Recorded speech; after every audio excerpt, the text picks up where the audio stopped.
वट सावित्री व्रत, जिसे सावित्री अमावस्या या वट पूर्णिमा के नाम से भी जाना जाता है, 6 जून 2024 के दिन मनाया जाएगा।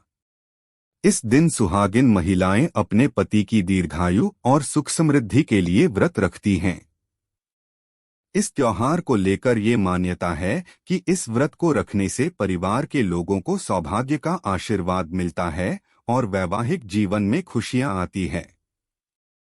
बहुत से लोग ये भी मानते हैं कि इस व्रत का महत्व करवा चौथ के व्रत जितना होता है। इस दिन व्रत रखकर सुहागिनें वट वृक्ष की पूजा लंबी आयु, सुख समृद्धि और अखंड सौभाग्य देने के साथ ही हर तरह के कलह और संतापों का नाश करने वाली मानी जाती है।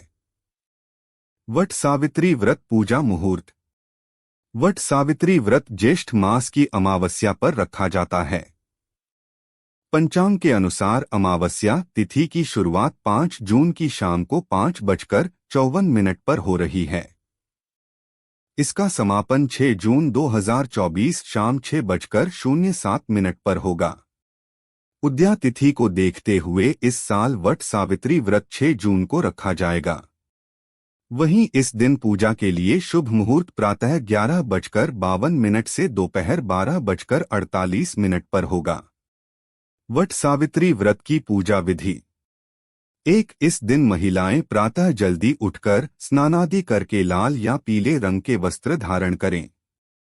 2. फिर श्रृंगार करके तैयार हो जाएं। साथ ही सभी पूजन सामग्री को एक स्थान पर एकत्रित कर लें और थाली सजा लें। 3. किसी वट वृक्ष के नीचे सावित्री और सत्यवान की प्रतिमा स्थापित करें। 4. फिर बरगद के वृक्ष की जड़ में जल अर्पित करें और पुष्प, अक्षत, फूल, भीगा चना, गुड़ व मिठाई चढ़ाएं। 5. वट के वृक्ष पर सूत लपेटते हुए 7 बार परिक्रमा करें और अंत में प्रणाम करके परिक्रमा पूर्ण करें। 6. अब हाथ में चने लेकर वट सावित्री की कथा पढ़े या सुने।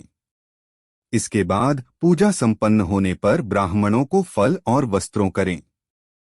वट सावित्री व्रत का महत्व।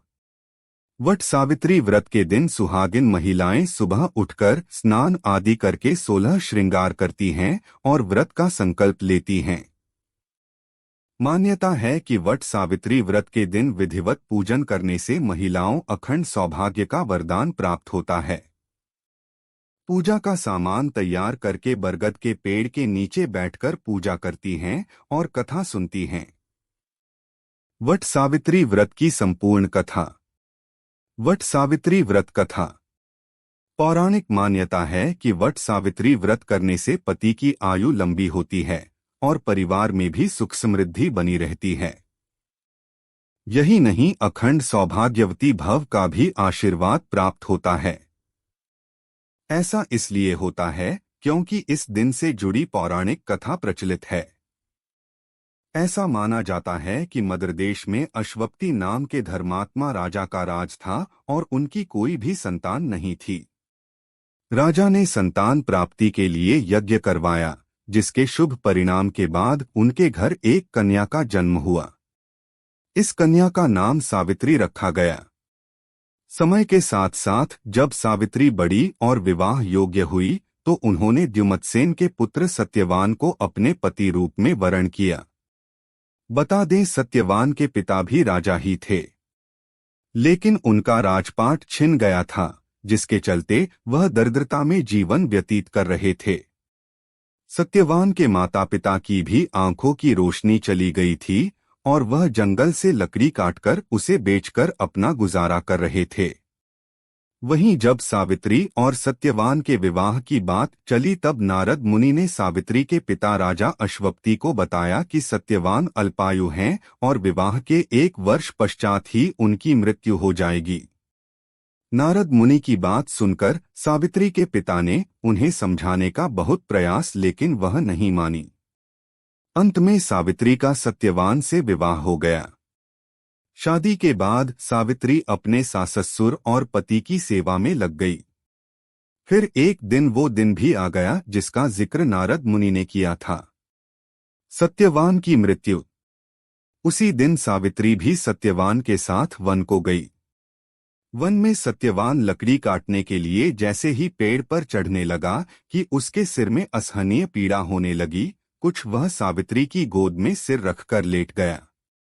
कुछ ही समय में उनके समक्ष अनेक दूतों के साथ स्वयं यमराज खड़े हुए थे। यमराज सत्यवान की आत्मा को लेकर दक्षिण दिशा की ओर चलने लगे। पतिव्रता सावित्री भी उनके पीछे चलने लगी। आगे जाकर यमराज ने सावित्री से कहा, हे पतिव्रता नारी, जहां तक मनुष्य साथ दे सकता है तुमने अपने पति का साथ दे दिया, अब तुम लौट जाओ।